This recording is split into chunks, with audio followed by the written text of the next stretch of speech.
మీరు ధైర్యము తెచ్చుకొని మీ తలలెత్తుకొనుడి. లూకా సువార్త 21వ అధ్యాయము 28వ వచనం.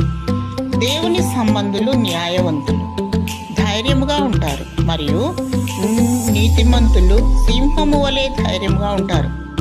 నీ దేవుడు యూదా గోత్రపు సింహము, తీర్పు తీర్చువాడు, న్యాయాధిపతి, దహించు అగ్ని.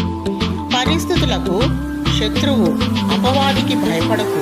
వాడు గర్జించు సింహము వలె ఎవరిని మృంగుదునా అని వెతుకుచూ తిరుగుచున్నాడు. లోకములో ఉన్నవారి కంటే నీలో ఉన్నవాడు గొప్పవాడు. సాతాను తలను ప్రభువైన యేసుక్రీస్తు వారు కల్వరి శిలువలో తలను చితకత్రొక్కాడు. నీకు విడుదల సమీపించి ఉన్నది. నీ తలలు ఎత్తుకొనుము. నిర్భరమైన బుద్ధి కలిగి మెలకువగా ఉండుము. విశ్వాసమునందు నిలకడ కలిగి ప్రార్థన యందు పట్టుదలతో ఆత్మ వాక్య ఖడ్గమును పట్టుకొనుము.